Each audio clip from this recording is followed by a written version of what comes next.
Shalom. First and foremost, I want to give all praises, glory, and honor unto Yahweh Bashem, Yahweh Shai, Bashem Makakadash. All praise, glory, and honor is due. Okay, Barak the Yahweh, Barak the Yahweh Shai. Double honors to the apostles and elders of Great Musa and Ruel, who lead the flock by example and have taught me this truth. And Shalom to the elect. I want to do a quick lesson. And a sort of a testimony at the same time. Pretty much, I went to see my peoples, and my father, my mother. I went to see them, and the conversation of these Maximes came up.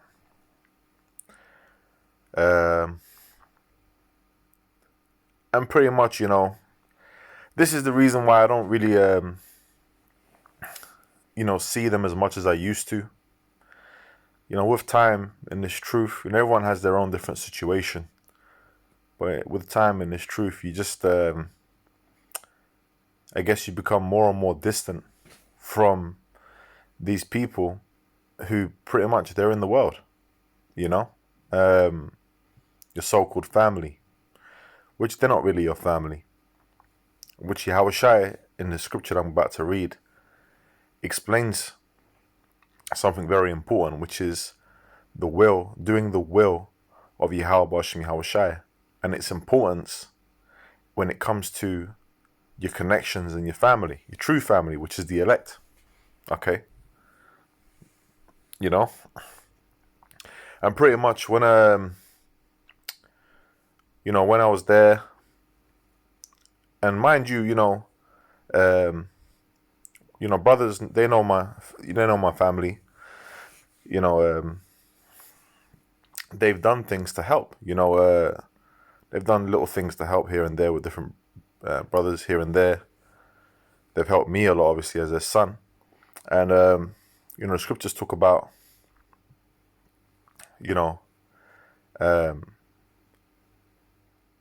getting help from, the mammon. It talks about using the world and not abusing the world. So you're going to get situations where you're going to get, people that are in the world helping you out and doing different things, man. But that doesn't mean that, that they're necessarily going to be saved, And with our close ones, our loved ones in a sense, that's something that you can hope. But look, as we always say, the Lord is dealing with the elect of the nation of Israel. I'm going to read the scripture and then go into it, man. This is Matthew chapter 12, verses 46. It says, "While he yet talked to the people, behold, his mother and his brethren stood without, desiring to speak with him. Then one said unto him, Behold, thy mother and thy brethren stand without, desiring to speak with thee. And he answered and said unto him that told him, Who is my mother, and who are my brethren? And he stretched forth his hand toward his disciples, and said, Behold, my mother and my brethren. For whosoever shall do the will of my Father which is in heaven, the same is my brother and sister and mother." Now, what the conversation that was had about the Maxine was that both my parents are looking to, they're looking to take it. They're quite adamant about it.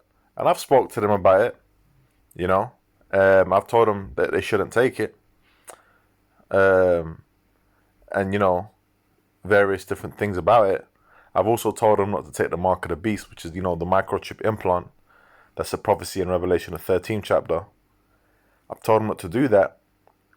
And, I've done my bit. The blood is off my hands. I've warned them. Okay? Now, pretty much, they're ready to take that max. They're up in age.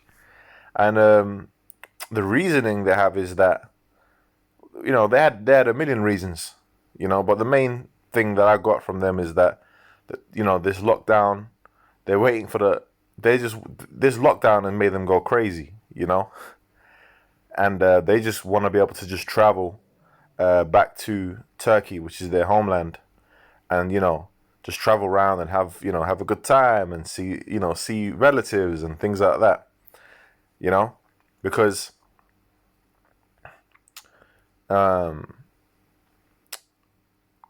pretty much because that's they're in the world, and that's what the majority of people want to do. They just want to have a good time, and if Master says that they can be loosed a little bit, if they take that max, then that's what they're gonna do. You got different companies, travel companies and countries talking about different things like passports and taking the max or tests and quarantines. They've been squeezed so much that they just can't wait to just adhere to his rules, man, and thereby breaking the rules of Yahweh Shmi Al Shai. But this is why this scripture is so important. Okay, in Hebrews the 11th chapter, because I was looking at them and I was thinking, well, I didn't really expect anything else, because they don't have the faith. They don't have anything to stand for, And my father, he's up in age, and he was pretty much saying, oh, well, I'm about to die anyway. Can't I just enjoy my life? Not knowing the ramifications of his actions. This is Hebrews 11:6. But without faith it is impossible to please him. For he that cometh to Yahweh Shmi Shai must believe that he is, and that he is a rewarder of them that diligently seek him. So you can't please Yahweh Shmi Shai unless you have faith. Now the thing about faith is that faith is a gift. It's not given to everybody. It's a special gift. Okay, let's read it. Ephesians chapter 2 verse 8. For by grace are ye saved through faith, and that not of yourselves, it is the gift of Yahweh Shmi Shai. So we've been given a gift. Those of us that are in this knowledge and this truth, that believe in Yahweh Shmi Shai, okay, we have been given the gift of faith from the Lord. And that's something that separates us, okay, from our people in the world, the Israelites that are in their heathen state of mind at the moment, okay? Or even if they know they're Israelites, they don't really truly believe because they haven't been given the faith. Faith is important, man. Without that, you can't please Yahweh Shmi Shai. Now, I had a dream when I was 4 years old. I mean, I say 4, around those ages, 4 or 5. I was young, very young. And I was recently telling brothers about it because it was a frightening dream, But as I said it, something occurred to me that had never occurred to me before while I was saying the dream. And I'm not going to talk about the whole dream. I'm just going to talk about the beginning of the dream. And pretty much in the beginning of the dream, we were all, me, my family, and my extended family, my relatives, everyone that I could think of, that I could know. We were all gathered together, all in one house under one roof, but everyone was asleep. And if I remember correctly, everyone was, they were either in coffins. I can't, this is a long time ago. It's a bit hazy. They were either in coffins or they were dead. Or they were just lying there dead. But pretty much, it's like they were sleeping, but I knew that they were dead. They were really asleep. They never woke up. Okay? And I remember I woke up and I looked around me and everyone was asleep. All my family. And I was the only one that woke up. And then there's like the rest of the dream where I go out to a different place and, pretty much the significance of the dream, that when I thought about it, which is it's just a dream, but I was thinking about the significance of it, is that it's the Lord that wakes you up and calls you to this truth and wakes you up to who you are. And if you have not been given the faith, you ain't going to be able to receive that. You're going to be just lost in the world, man, doing what the hell you're doing.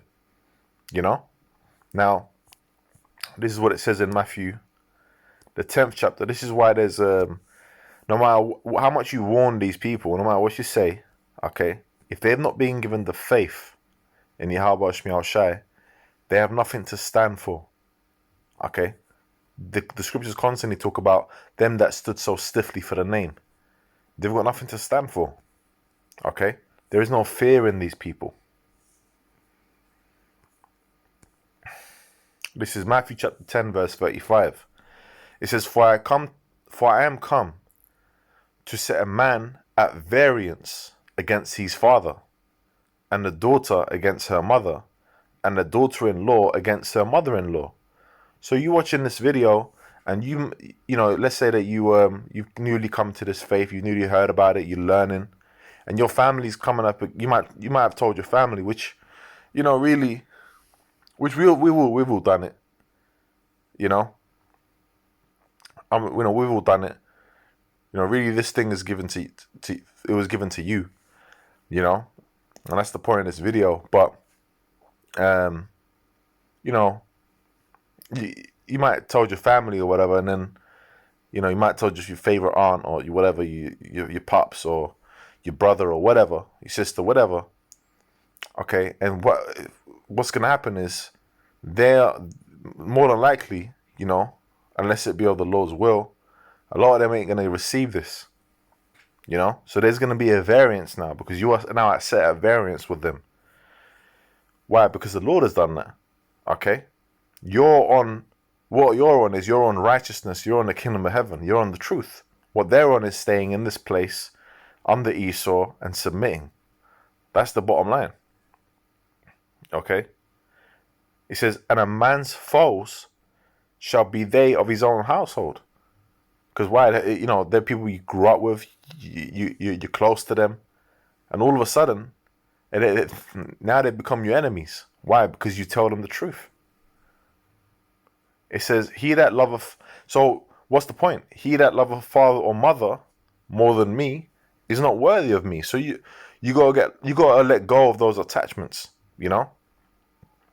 Now, it doesn't have to always be physically, but even that is going to come a time when you're going to have to do that, you know? You know, everyone's got their own different circumstance. Some people don't even, you know, they ain't around their family. Some people are, you know?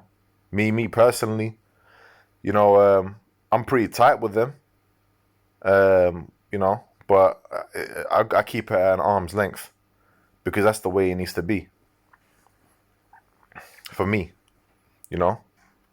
It says, he that loveth father or mother more than me is not worthy of me, and he that loveth son or daughter more than me is not worthy of me. So this is about what? This is about because you're gonna love Yahweh Shai, you're gonna love Yahweh Shai. What you're gonna do? You're gonna be set at variance against these people.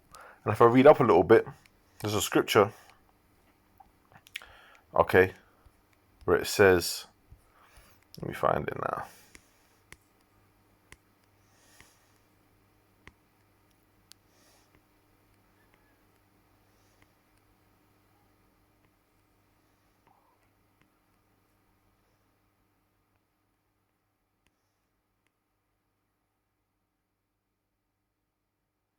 No, that's not what I wanted. Is it in Matthew 12?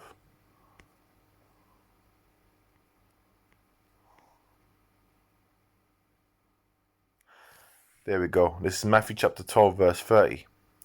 He that is not with me is against me. Simple and to the point. That's what it is. If whichever Israelite out there scattered around, whoever it is, if they are not with Yahweh Shai, if you ain't rolling with Yahweh Shai, okay, if you're not rolling with Yahweh, Bahasham Yahweh Shai, Yahweh Shai, okay, then this is what the scriptures say.